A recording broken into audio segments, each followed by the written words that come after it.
Joining us now, Virginia Democratic Senator Tim Kaine, who serves on the Armed Services and Foreign Relations Committees, and is one of the senators who signed onto that call for a ceasefire, an immediate ceasefire, not what President Biden expressed yesterday in that call, according to the readout.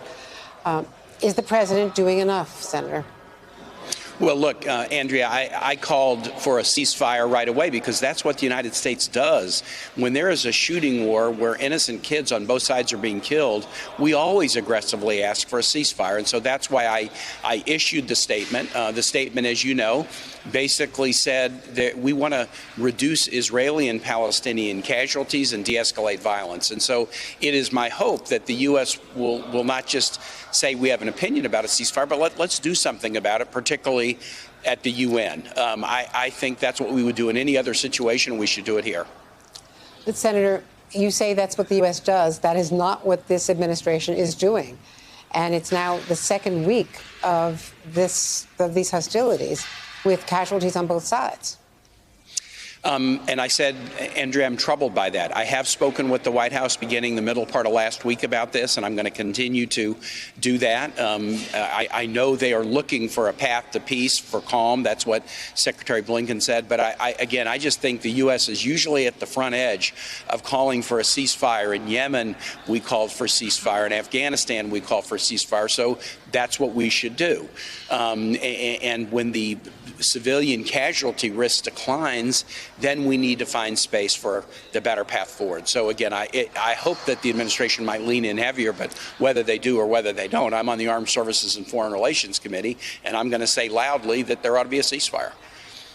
And there, of course, is a lot of speculation that the Israelis have told us they have a time frame, whether it's 72 hours, shorter or longer, and that they need more time or want more time to degrade the Hamas military capability, and that we're giving them that window.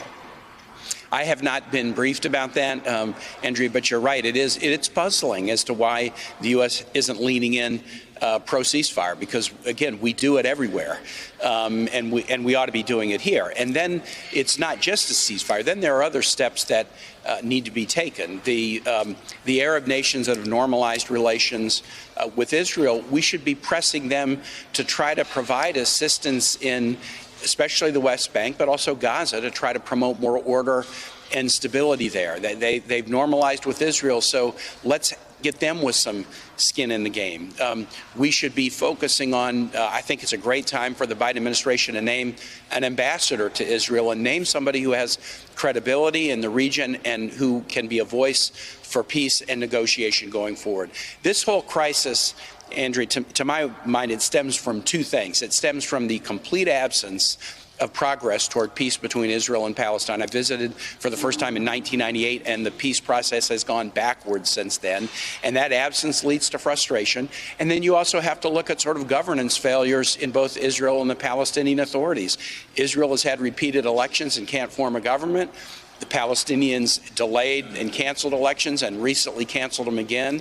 It's a governance crisis, and the frustrations of absence toward peace, we can't allow that to continue to fester. The U.S. needs to play a role.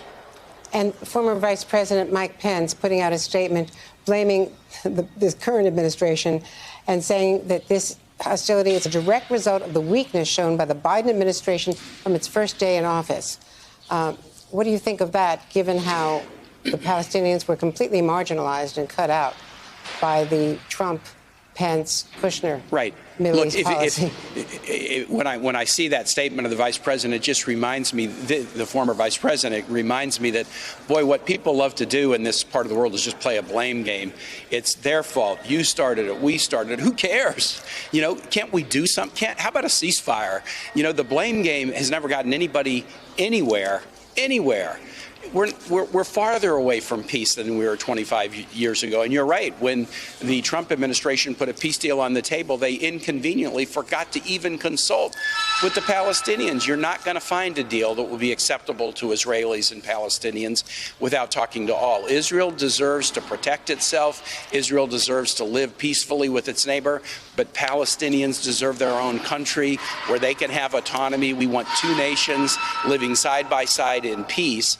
That's been the U.S.'s policy, but frankly, we've often stated it and done nothing to promote it. It's time for us to do something to promote it.